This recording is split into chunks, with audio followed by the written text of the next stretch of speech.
The Flicks Tape. They have no future as they have no past. Tomorrow as today, slavery will be their only possible privilege.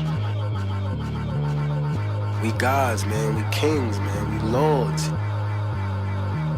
I was born black, I live black, and I'm gonna die probably because some cracker that knows I'm black better than you, nigga, is probably gonna put a bullet in the back of my head. This is the remix. My father was raised in the era when black niggas couldn't claim Native American. Aborigines, which means what? Black folks. But you never find a white aborigine. Rather, aborigines are called natives, or they're always dark-skinned people. You and I are aborigines, but you don't like to be called an aborigine. You want to be called an American.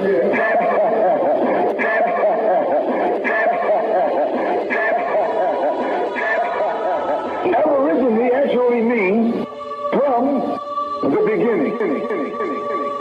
Two Latin words, ab meaning from, origine meaning the beginning. Great shock around the age of 5 or 6 or 7 to discover the flag to which you have pledged allegiance, along with everybody else, has not pledged allegiance to you. It comes as a great shock to discover that Gary Cooper killing off the Indians when you were rooting for Gary Cooper, that the Indians were you. That the Indians were you.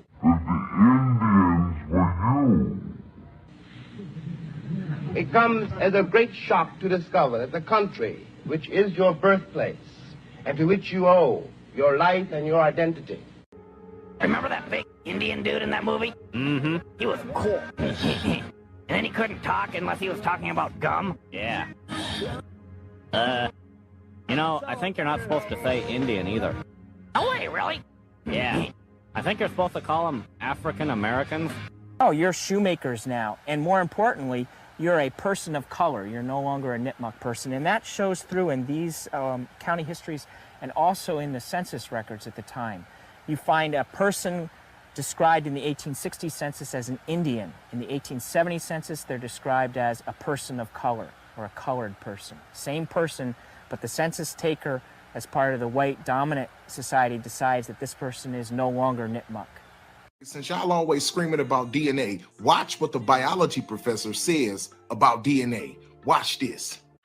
Smith's breakdown from Ancestry showed 97% European and 2% Asian. I'm a black girl. I am not a Jewish white lady. I'm black. My parents were black. She contacted Ancestry with questions, but says a rep told her the results are accurate. These DNA tests for ethnicity are entertainment value only. William Gilliland is a biology professor at DePaul. He says DNA kits can be great for connecting family members and finding relatives, but the science for ethnicity testing isn't as concrete. There's nothing that confident for ethnicity. There's no diagnostic nucleotide. You can say this person is from Europe, this person's from Africa. You see that? DNA can't tell you where you're from. A scholar tells the truth. Watch this. But many African Americans, you are the Native Americans. You're not even African Americans, you're Native Americans. You're the ones that they brought blankets with, was it smallpox or whatever diseases, and wiped out entire communities because they said they came in peace. But they actually came in war, and they are still warring us right until this day. So there are those beloveds of you who really don't feel any connection to Mama Africa. And this is just, you know, a confirmation, a reassurance that America belongs to you. So Africans know this history, but nobody else does? Come on, make it make sense.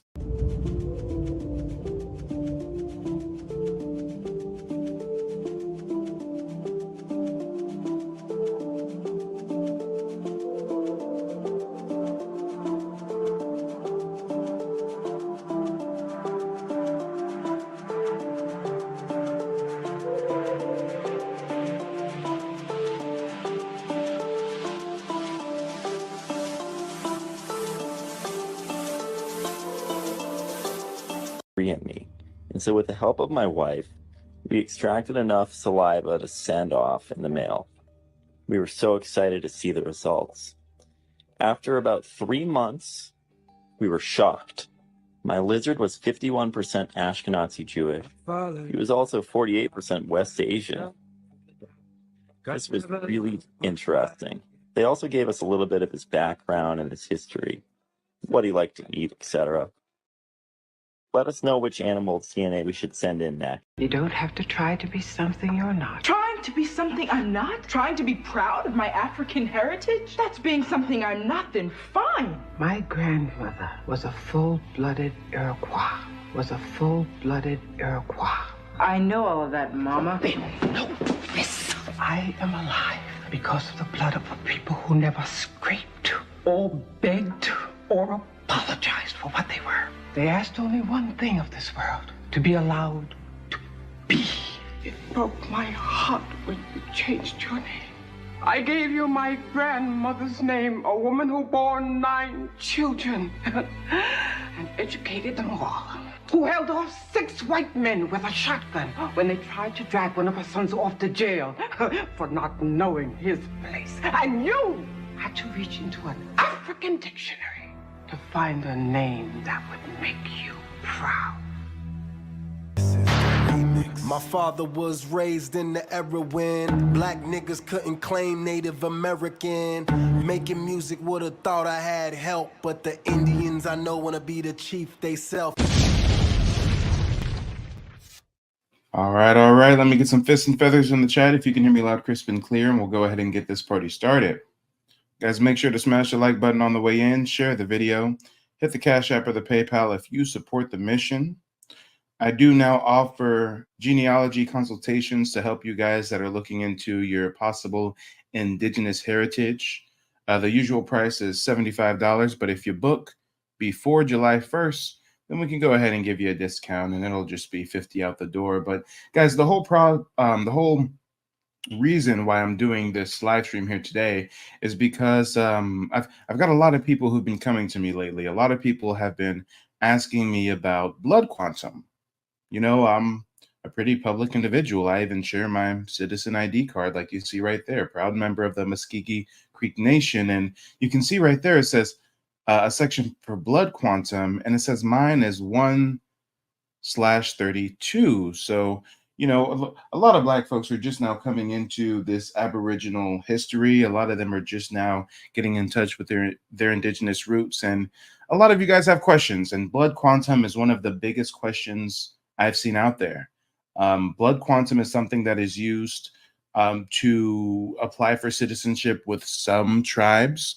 There are a lot of tribes that do not go by blood quantum. My tribe did not go by blood quantum. They needed to just see that you had an ancestor that was a member of the tribe. So now you're a member of the tribe. But there are some tribes out there that do want to make sure you're a certain amount of Indian blood, and it coincidentally those tribes are also the ones oftentimes with casinos and a lot of money up for grabs. So, you know, the tribes with the casinos get a little greedy on who they let into the tribe, and thus you must prove how much Indian blood you have. But the whole topic of blood quantum is a very polarizing and divisive discussion. I mean, in actuality, blood quantum is a eugenics program brought on by our government. I mean, do they ask Europeans what percentage European blood they have? No. Do they ask black people in America what percentage African blood do you have? No. They just call us African American. So it's interesting how when it comes to the American Indians, they want to cherry pick and try to get into the amount or the percentage of Indian blood you may or may not have. But without further ado, let's go ahead and get into the content and learn a little bit today about blood quantum. Blood quantum is complicated, controversial, and personal. We're going to cover the basics of blood quantum to help you better understand its history and impacts on Native people and nations. First, what is blood quantum? Blood quantum is a non-native construct that refers to the amount of so-called Indian blood an individual has. A person's blood quantum appears as a fraction. This fraction is calculated based on that person's family tree, going back to original census rolls taken by the Bureau of Indian Affairs. Many Native nations use blood quantum to determine who can and cannot become a citizen. For example, some tribal constitutions require members to have 1/4 or more blood quantum from their specific nation. If someone's blood quantum is lower than 1/4, they are not eligible to become a citizen. You might be wondering about the origins of blood quantum. Before colonization, Native nations used various forms of lineal descent to determine membership. The concept of blood quantum first appeared in the 18th century. White settlers imposed blood quantum as a way to limit the rights of Native people. Let's get into it, guys. The whole origin of blood quantum is European imperial invaders trying to divvy us up and control us and decide who's Indian and who's not. I mean, this whole blood quantum thing is a European draconian concept. Later, the federal government used blood quantum as a way to break up Native lands into individual plots. Blood quantum did not play a role in determining tribal citizenship until the 1934 passage of the Indian Reorganization Act. And we all know how racist that Indian Reorganization Act was, guys. Go ahead and Google the Indian Reorganization Act and the controversy surrounding it. It was something that was detrimental to indigenous communities. And it wasn't until the 1930s that some tribes started going by blood quantum to determine citizenship, as recent as the 1930s. Also known as the IRA. The IRA encouraged Native nations to adopt written constitutions using template language provided by the Bureau of Indian Affairs. Hey, Native Americans, you guys now have to have constitutions. And don't worry, we already drafted up what your government structure is going to be. So just follow our notes. Do what we say. This time, many Native nations moved to constitutions with blood quantum requirements. Today, Native nations are considering their blood quantum rules as they look toward the future. Blood quantum is controversial. There are many opinions on the topic within Indian country. Blood quantum advocates worry about the potential losses of resources, land, and culture. For example, they feel concerned that relaxed blood quantum rules may result in rapid population growth, making scarce resources more scarce. Peep game, some tribes are scared. Some tribes are afraid that if they don't hold on to the European racist eugenics concept of blood quantum, then a lot of more people will be a part of the tribe. And Indians already have scarce resources. They're living in abject poverty on reservations. So, they don't really want a whole bunch more tribal citizens. So peep game, y'all, peep game. This was a racist eugenics concept forced on us by European settlers, and some indigenous communities have adopted it as a form of self-preservation. Those who'd like to end blood quantum or loosen blood quantum rules worry about survival. Studies show that some Native nations could soon see large population declines due to blood quantum rules. Blood quantum opponents also point to the arbitrary nature of the original quantum calculations. They mention that blood quantum has non-indigenous roots and can strain families. The most important thing to know about blood quantum: Native nations are sovereign, independent nations. They have the final say when it comes to decisions about blood quantum and citizenship. To learn more about blood quantum, visit nativegov.org. The more you know, guys, the more you know. Come on, this is crazy. Let's get on into it. Let's keep the content going. Hey. You want to buy some Indian blood?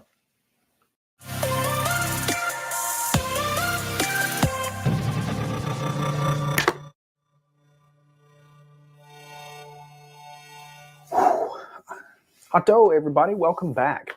And if it's not welcome back, if this is your first time watching one of my videos, hello, Hato. My name is Talon Silverhorn. I am a historical interpreter, and I focus primarily on 18th century Native history. I also contract with schools, museums, and historical institutions across the country to connect American Indian history to contemporary communities who still exist in the modern day. The goal of this channel is to promote cultural exchange and awareness pretty much wherever possible. Using things like YouTube, Facebook, and other social media helps me and other Native people to get our influence out there and to help promote the idea that we are still modern people. So just like the intro of this video, we're going to be talking about blood today. We're going to be talking about the sort of measurements that make up what we know as blood quantum, and using a question that I get very, very often to kind of break this topic down. I meet guests from across the world pretty much all the time. People that come from different countries, who speak different languages, who may have never seen or met an American Indian person before.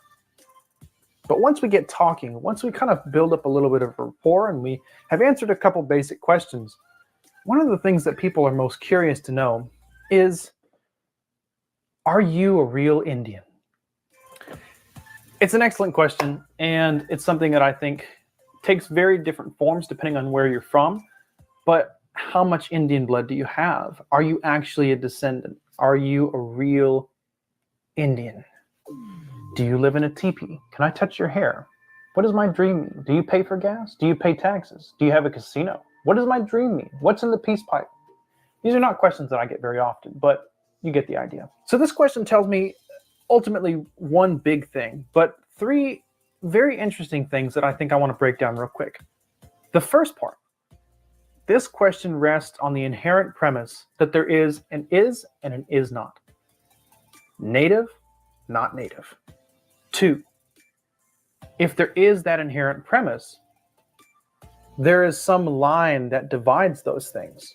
And the third part of the question, which is directed towards me, which is the actual question itself, where do you put that line? So to understand blood quantum entirely, we have to understand a little bit about where it comes from and racial policy for Native people in the United States. Come on, guys, riddle me this. Riddle me this. Italians don't go by blood quantum. Africans don't go by blood quantum. Europeans don't go by blood quantum. Arabs don't go by blood quantum. But for some reason, the people whom the foreigners wanted to subjugate and exploit for their natural resources, steal their land, for some reason they're going to put them under some kind of weird draconian eugenics, blood quantum type ruling and regulations. I mean, guys, ask yourself, if a European, if a modern day white American had to test their blood quantum of their lineage to see how much European they are, I bet you they wouldn't be that European. I bet you they'd be a goddamn mutt. Shout out to Emmanuel. Emmanuel says nothing about him looks Indian. Facts. Native American tribes have been interbreeding and mixing in with foreigners for centuries. I was doing a language class for my tribe earlier today. I was a part of an hour-long language class learning the indigenous language of my tribe. And most of the people that were there on that Zoom call with me looked like white people. There was one other sister who was black, you know, but most natives on the reservation look like white Mongols, if you will. I would go all the way back to the 18th century, looking at the black codes. So in Williamsburg, for example, the black codes begin Indian, Negro, and mulatto. Now, the first two, you may have an idea of what that means. The last one, mulatto, simply means mixed, or most commonly means mixed. And depending on which of those categories you fall into, your rights and social privileges may be a little bit different.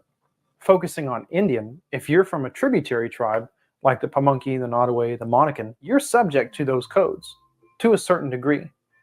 If you're from a sovereign nation, like Cherokee, or Shawnee, or Wyandot, you are not subject to those codes. So what's the dividing line? The dividing line is citizenship. You are either part of English society and subject to their laws and customs, or you are not part of English society and therefore not subject to their laws and customs. And guys, I want to make sure you guys understand the difference between a tributary and a sovereign nation. I'm a member of the Muskogee Creek Nation. We are a sovereign nation. I am a sovereign citizen. We have our own land. We have our own government. We are a separate entity outside of the rules and regulations of the United States. Now, not all tribes have sovereignty like that. I think, correct me if I'm wrong, guys, I think only the 5 quote-unquote civilized tribes have full-on sovereignty. A lot of tribes, like the Nottoway Indians on the East Coast, they're tributaries, meaning they're still subordinates or they're wards of the U.S. government. They still are under U.S. government law and jurisdiction, whereas certain tribes, like my tribe, we're our own sovereign nation. The tributary tribes are just that. They are subject to England. They pay tribute. They live on land grants, what we would today know as reservations. And in the 18th century, the treaties that they have with the crown give them legal protections in exchange for their tribute. So that answers the first part of the question. What is this dividing line? What is this yes and no? Ultimately, it boils down to citizenship. Historically, racial presentation, whether you present more as African American or whether you present more as Caucasian or as Irish or as anything else, it really doesn't matter. Citizenship is sort of a delineated issue of is and is not. One of the most important differences in today's world versus the 18th century in Native communities is the delineation of citizenship and cultural fluency. Active citizenship is very important for Native communities historically, and it's something that in today's world is a little bit different. And yes, guys, there's a big difference between citizenship and cultural fluency. Cultural fluency, just like it sounds, it means you are fluent in the indigenous culture. You know the dances, you know the ceremonies, you know the language, you have cultural fluency. I have citizenship. I do not have cultural fluency. I am working right now to get cultural fluency. I take a class every week virtually where I learned my indigenous language. You know, we learn the alphabet, how to say hi, bye, how to say what tribe you're from, et cetera, et cetera. So I'm actively undergoing things in the background to maintain and, well, first to achieve and then to maintain cultural, God damn it, I'm forgetting the word now, fluency, cultural fluency. So again, some people have citizenship to a tribe and they're not culturally fluent in the customs. You know, they just have citizenship. I was that way for maybe the first few years of me getting citizenship, but now I'm trying to actually become fluent in the culture. That not every citizen participates in our government, social ceremony, language programs, nor do they have to. Fast forward a little bit in time, when talking about that dividing line of is and is not, in 1906, Congress issues the first of what we know as CDIB cards. CDIB stands for Certificate Degree of Indian Blood. So just like a birth certificate and a social security card at, say, the birth of any other American, Native Americans also receive this, their CDIB card, their Certificate Degree of Indian Blood that says this is how much Indian blood you have. And it certifies that this person is eligible to receive benefits and a citizen of their tribe for the treaties that the United States is responsible for upholding. A little bit farther on in time, in 1948, with the passing of the Stigler Act, blood quantum and its functions as we know it today are really solidified. Now, many tribes have arguments for and against blood quantum as a tool, seeing that it's not really of our own creation. Some say that it is a tool of genocide. It can only decrease, never increase. So ultimately, the goal is that there will be no Indians. And you know what? I was under that same misconception. I also thought that blood quantum can only decrease, can never increase. You know, that the more you are distant from your ancestors, the more your blood quantum goes down. But there actually is one way your blood quantum can increase, and that's if you procreate with a full-blooded Indian. There's not a lot of full-blooded Indians running around, but if you got with one, for example, if I'm 132 on the blood quantum and I have a child with someone who has a higher blood quantum than me, then technically my child would have a higher blood quantum than me. But again, indigenous folks didn't follow this blood quantum bullshit. This is damn near some Nazi eugenic shit, some racial purity type shit. Come on, don't nobody rock with this. Unless you're a greedy tribe in bed with the government, got billions of dollars in casino money, and you want to make sure people can't be a member of your tribe. And to that point, I'm inclined to agree most times. There are also tribes and communities who believe that blood quantum is a tool that can be used to their benefit, both for legal and social purposes. Many people who don't understand the laws that Native Americans follow in the United States feel that there is some unfair legal advantage or preference given to Indians in certain businesses or enterprises. When it comes to history or when it comes to archaeology or casinos, and we've all heard these types of things before, especially when it comes to NAGPRA and the Indian Arts and Crafts Act, we start to hear arguments that this is unfair and I'm being discriminated against because I'm not Native. And again, that statement functions on the basis of race, not citizenship. Citizenship is the legal status of me being a citizen of my country, of the Eastern Shawnee tribe. Because my country has treaties with the United States, I am allowed to do certain things that other people may not be. And it has nothing really to do with race and everything to do with our two countries' history. So those are those three kind of points wrapped up into one. The yes and no of what constitutes Indian, historically and contemporarily. Where does that line fall? And how do Native people define it or use it in today's world? I hope you enjoyed this video. And if you haven't already, consider subscribing. Come on, yo. Let's learn something new today. Let's learn something new. Blood quantum. Blood quantum is a very polarizing, divisive topic of discussion. It was something that indigenous communities never followed, never knew anything about until European invaders forced that concept onto us. And modern day, some tribes follow it, some tribes don't. And this is the reason why I think it's so important for you guys that have questions about your genealogy to be able to have a personalized consultation, because when I look into your genealogy with you, for all we know, your ancestors were a part of a tribe that does use blood quantum to secure membership, or you may be a part of a tribe that doesn't use blood quantum. So there's so many different nuances when it comes to tracing your heritage and applying for citizenship. I mean, you might even look at your ancestors on the census and it says they're Negro or colored, but you may not know that that year the Indian Reorganization Act made it to where they literally crossed off Indian from the records and wrote in color or Negro. So yeah, y'all, if you've ever wondered about the Native American heritage and didn't know where to start, I would definitely hit me up via email and book your consultation. But let's keep on with the content. A community, even imagine spending your whole life connected to a community, even participating in local government affairs, and then one day being told you were not only no longer welcome, but that you and your entire family were no longer recognized by them.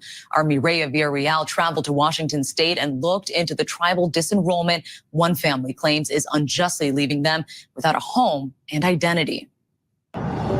15 miles south of the Canadian border, cedar trees line the winding roads of Deming, Washington. In the distance, snow still tops the mountain peaks as spring ushers in the warmer weather. Below, the Nooksack River glistens, its watershed considered native land for some 2,000 people who were part of the Nooksack Indian tribe. Where does your father live over here? So his house is straight down here. Oh, right, okay. Yeah. Michelle Roberts expected to own her home by the end of this year, but the Nooksack tribe is trying to evict her because she's part of the 306 group. The baskets my grandmother weaved. 306 people from the Rabang family who were officially disenrolled from the Nooksack tribe in 2016. Having such a large... Hey guys, when you learn about tribes and what's going on the reservation, no joke, it's like the Game of Thrones. I have a half-sister. My half-sister is not just, part of my tribe through heritage, but she's also part of a whole different tribe through her mother. And that tribe be beefing with one another over jobs and positions and who's chief and who's in this government position, that government. There's a lot of infighting going on within these tribes. And we're going to learn right now about some infighting going on in this tribe and how blood quantum comes into play. Family that it didn't sit well with them.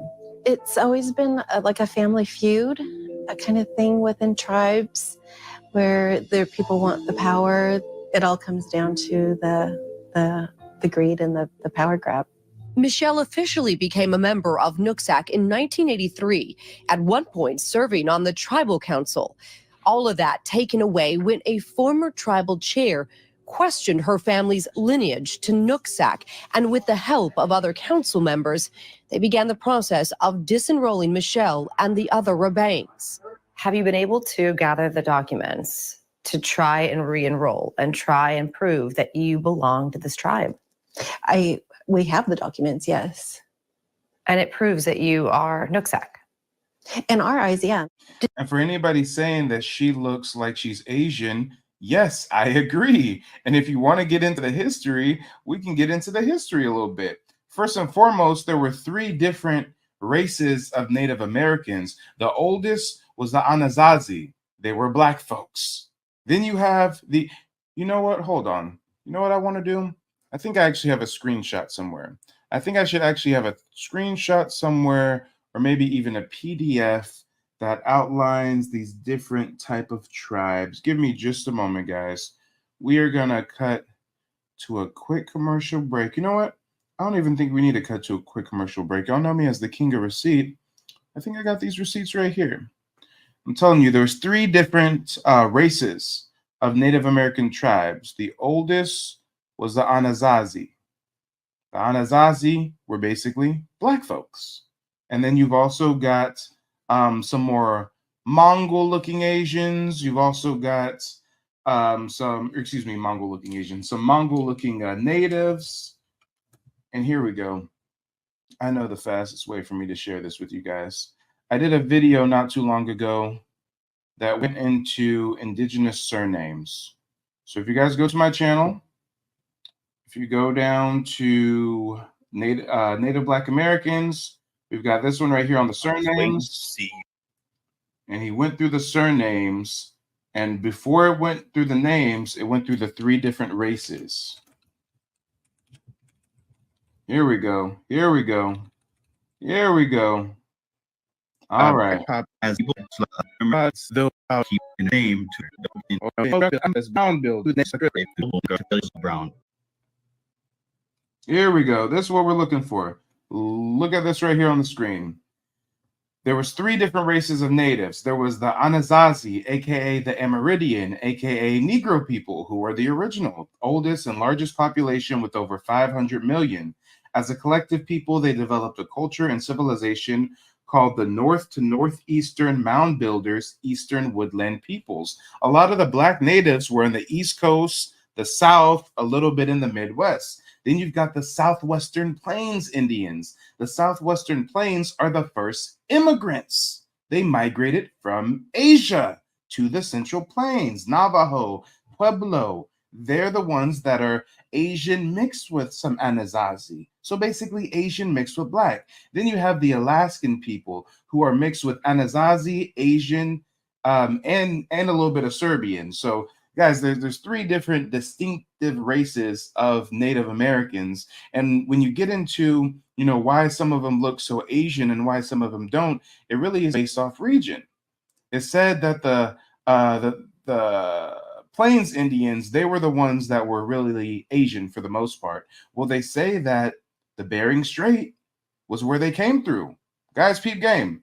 It just so happens that a lot of the Asian-looking natives are over here. Well, guess what?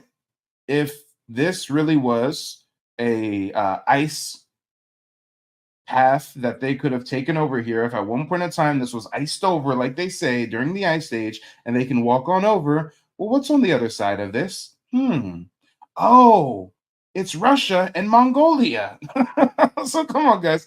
Coincidentally, the natives that look Asian, well, on the other side of this Bering Strait is Russia and Mongolia. And if you want to know something even crazier, watch this. Watch this. We guys all have seen Native American teepees, right? Teepee this and teepee that. Most Native Americans did not live in teepees. They had houses.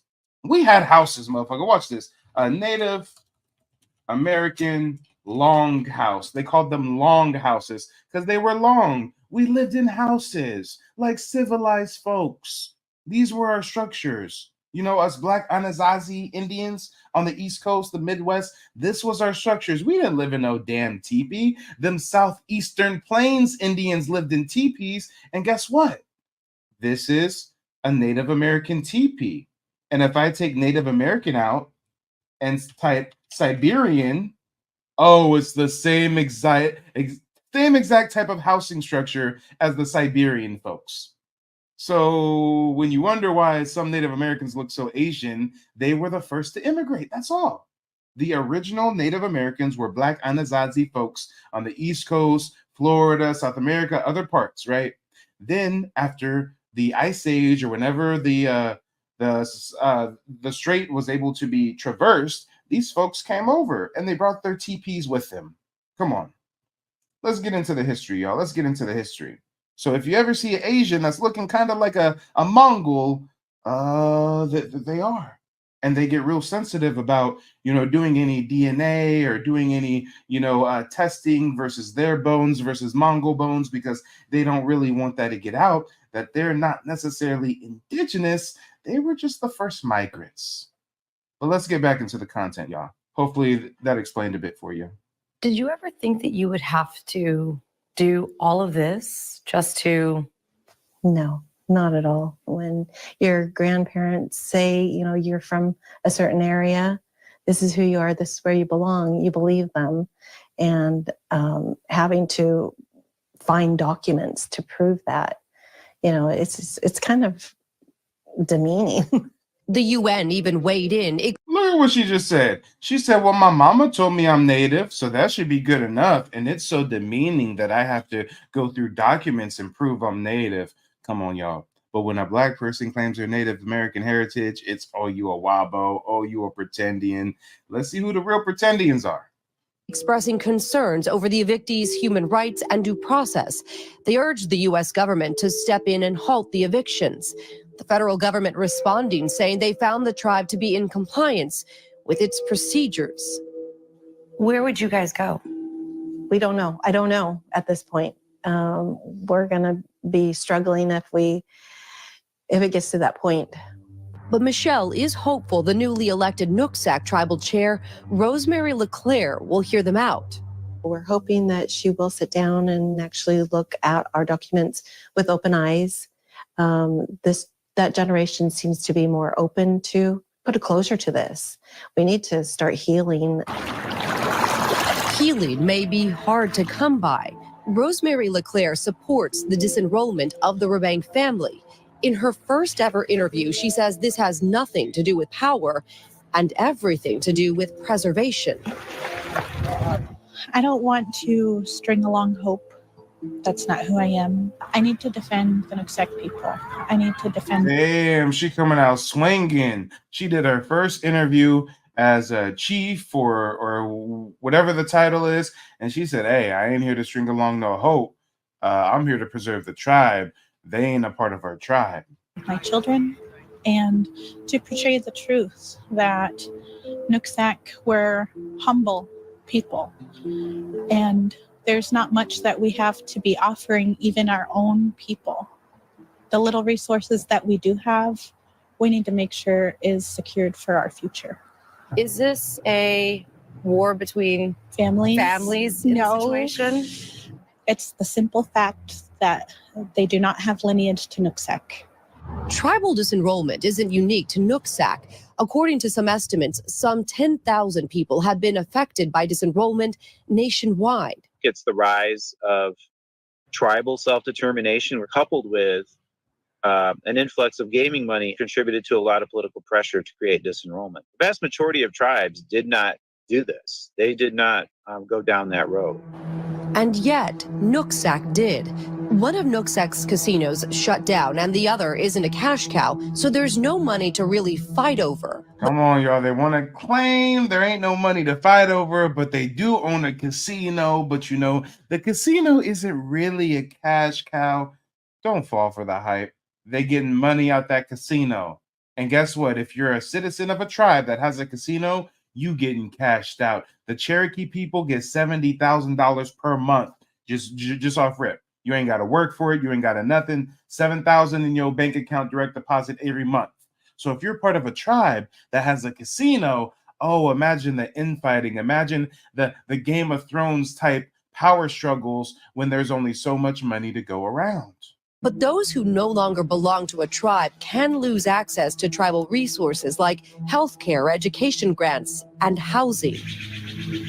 Nooksack is one of the 573 federally recognized tribes who operates as a sovereign nation. The federal government has little power to meddle in internal affairs like disenrollment. And for Santana Rebang, what stings the most is the feeling of being stripped of her identity. It's a direct attack on who I am. Technically, on paper, I'm not Native. Santana Rabang and her grandfather, Robert Rabang, were also disenrolled. Santana now lives in Lumi, the tribe where her mother is from. But she's not a member of Lumi either because she doesn't meet blood quantum requirements there. Blood quantum was imposed by the U.S. government in the early 1900s as a means to define and limit citizenship within Indian tribes. It's still being used today to measure the amount of tribal blood in a person's ancestry. Blood quantum isn't how we identify as Indigenous. It's my connection to the land and the knowledge that I carry. It's not the amount of blood that I have in me. It's the fact that it's there. Yeah, facts. Now they see how we feel. That's right. That's right. Come on. Come on. But the greedy tribes with the casinos, they want to say, oh, you don't have enough Indian blood. Oh, you may have heritage. You may have ancestors that are part of the tribe, but you don't have enough Indian blood. That's just a way that they adopt that colonizer mindset. And lives through me is all that matters to me, but I'm not enrolled anywhere. This neighborhood is where Santana grew up learning Nooksack traditions. Oh, my grandchildren. And since Robert is no longer considered Nooksack, he's also facing eviction. He's fighting to stay to preserve his mother's legacy, the woman who was known for weaving baskets out of cedar. It's been really stressful. It just hurts. All these people were our friends when we first came up here. Now they're all turning their backs like you. It's really difficult. I don't want to give up my my mom's fight. I'm fighting for her. It could get really ugly because I'm not leaving here. I think there is a deeper concern and heartache, really, because now they might be losing their homes. They are perceiving the fact that because they are not able to enroll in Nooksack, that they have nothing, and that's not the case. They have options to housing, just like all people have options to housing. They just do not have options to housing with Nooksack. Rosemary says housing is hard to come by, and that's why they're pushing hard to make the Rabangs leave. She says about 60 people who are Nooksack await housing. Some are in this house that's now a homeless shelter. We're not saying that they don't belong anywhere else. We encourage them to find their lineage to where they do belong. Damn, she said, I ain't saying they don't belong somewhere else, but they sure as hell don't belong with our tribe. She said, we got 60 of our tribal members in a house that's ran as a homeless shelter. Meanwhile, these folks got land. No. Get them up out of our tribe. Guys, look at the infighting. Look at how divisive blood quantum can be. For Robert, that means he'll likely move to Canada, where he already has a home. Santana's hopes is to join the Lumi tribe. Discussions to revise the Lumi tribe's basis for enrollment would mean she wouldn't have to prove the amount of blood she has. Damn, so now she's about to tribe hop, y'all. Now she's about to start set tripping. Now she's about to join another tribe where she doesn't have to prove her blood quantum, where she can get in the tribe another way. Guys, who's a pretendian and who's not? I ask thee. Basis for enrollment would mean she wouldn't have to prove the amount of blood she has, but rather her connection to the land. Yeah, we're going to get into it, y'all. We're going to get into it. Blood quantum, y'all. It's crazy. It's crazy. Hit the like button on the way in. Hit the Cash App or the PayPal if you support the mission. Let's keep on with the content, y'all. Let's keep on. Rogan experience. But cultures aren't static. Right. And we're not static. And I think one of the major issues that American Indians have is that we're often stereotyped into this this picture. And if we don't fit that, then we're not legitimately Indian. When you first met me, what did you think? Did you think, well, where's her brown skin? Where's the feathers? I mean, this is no, I don't think you did. But I guess it's a rhetorical question. Oh, hell yes. So, well, are you 100% Native American? No, absolutely not. What percentage are you? And that's let's talk about that. Let's talk about that. What other Damn, she skirted past that question. She skirted past that question. He said, so what percentage are you? She said, let's talk about this. So blood quantum is an imposition from the federal government that has been used to weed out Native Americans. So the whole idea of U.S. federal policy has been to assimilate Indians, to rid themselves of the Indian problem so that land and resources could be obtained, right? And so blood quantum was one way that the US government could do that. So if you didn't meet what they thought was some kind of purity test, then they could write you off, right? But that is not how many Indian nations view tribal citizenship or membership. It's through other types of cultural continuity, family relationships, and it's not about race. That's been an imposition on us. So I'm Polish and Choctaw. So half and half?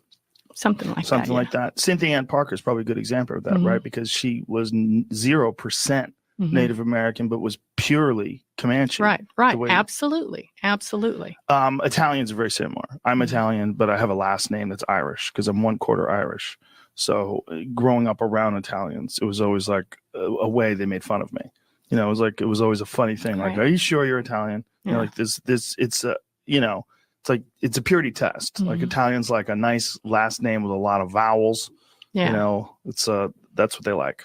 And it's really interesting. So as executive director of the Association on American Indian Affairs, we get tons of inquiries. Probably the top inquiry we get are people wanting to do DNA tests to determine what tribe they belong to. So everyone seems to want to be Indian. And even some people are. And a DNA test cannot tell you what your heritage is. A DNA test cannot even tell you your ethnicity, let alone what tribe you belong to. And I know that a lot of us Black folks don't know where to turn. You know, a lot of us are buying Ancestry.com, DNA mouth swab testing kits, and all that pseudo shit. No. If you need a helping hand, if you want to talk to a Black man that actually has his tribal citizenship, then hit me up, Mike at keymediapro.com. I'm doing genealogy consultations. It's only $50 instead of $75 if you book before July 1st, because come on, DNA ain't gonna tell you a damn thing. Don't no tribe accept DNA as evidence to become a member of the tribe. They go by lineage or they go by blood quantum. Are emboldened enough to say, you know, hey, I did my DNA test. It says I'm Native American. Where's my Indian check? Really? So there's so many misconceptions about what it means to be Native American. That's a real issue? Yes. That doesn't exist, but there's some kind of fantasy or myth that many people in the U.S. have kind of believe about Indians, because we don't know. It's not like it's taught well in school. It's not like this is part of a normal dialogue. And can you correct me if I'm wrong, but I don't believe that it can really clearly identify what nation you're from. No, DNA test can't. It cannot. Can identify whether you have certain genetic traits that might be from North America, like Canada, or might be from South America as well, right? Right. Yeah. So if you really want to learn about your history and heritage, you have to do that genealogical research. And if you weren't aware, there's 5. Come on, guys. I know that earlier we were talking about the difference between the Asian Mongol-looking natives and the Black Anasazi Indians. Well, look, here's a perfect example. This don't look like no Asian, right? This don't look like no Mongol, right? That's a Black person right there. That's Black folks. And that's a full-blooded Choctaw elder. It's no secret that the Native Americans on the East Coast and Florida and the South look dramatically different from the Mongol, Russian, Asian-looking ones in the plains. 574 federally recognized tribes and about 300 other tribal groups in the United States and 300 Alaska. other on top of the 500. Yeah, that aren't recognized by the United States for many reasons. And so each one of those tribes have their own laws, they have their own systems of governance, their own, whether it's a traditional form of government or a written constitutional government, and each one of them have their own eligibility requirements for citizenship. So you have to do your own genealogy.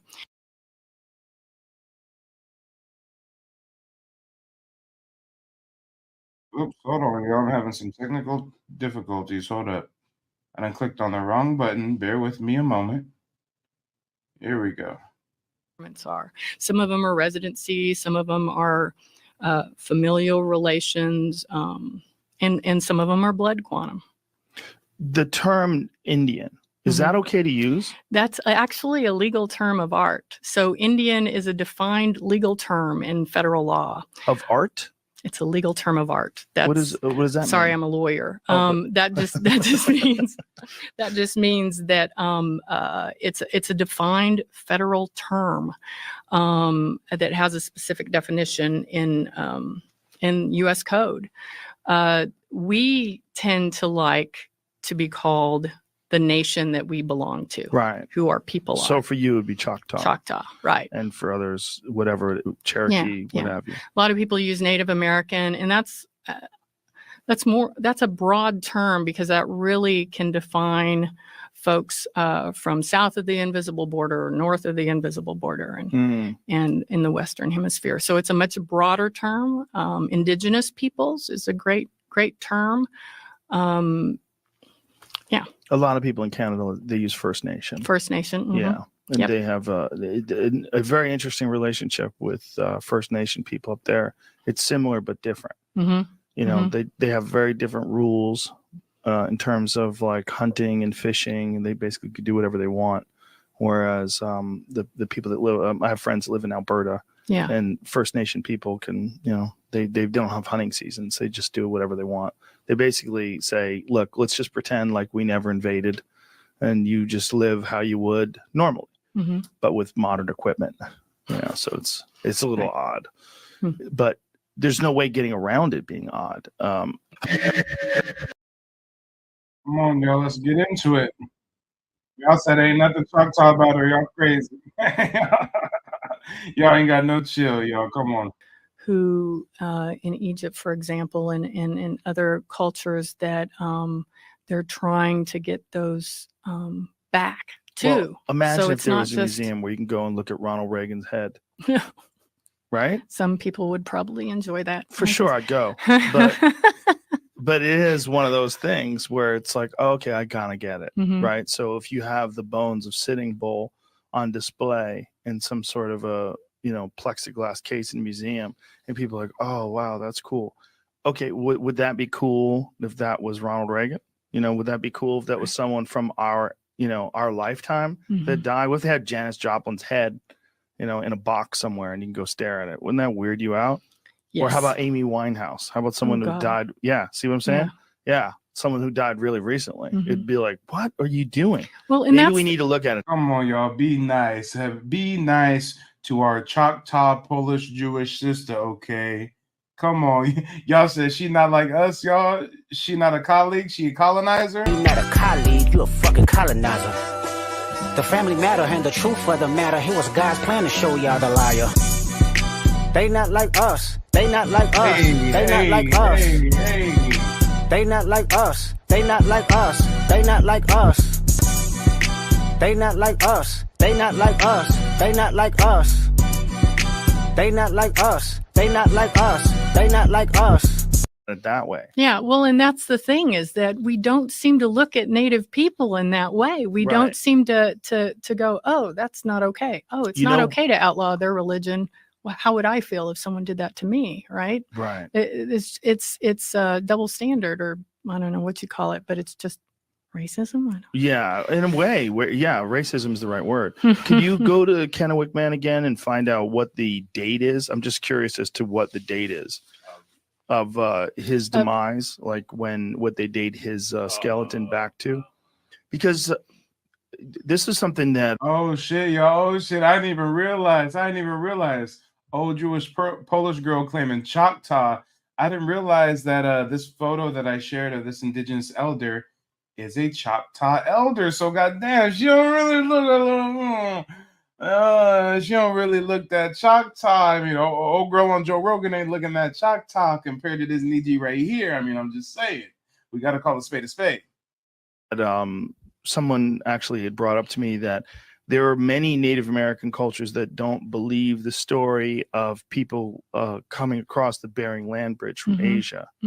Is that peep game, y'all? Peep game. We already covered the Bering Strait. We already covered the fact that the original indigenous folks were called Anasazi. They were black melanated people. The ones that are southwestern plains Indians, those are just the first immigrants. They came from Russia. They came from Mongolia, y'all. That's why they look so Asiatic.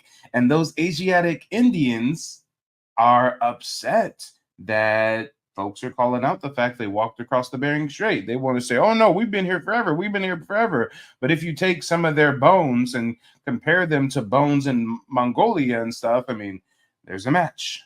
Something that's just one story. That's just one theory about how the Western Hemisphere was populated. There are many of those stories. And what's interesting is that science, a lot of indigenous peoples have stories that go back hundreds and hundreds of years.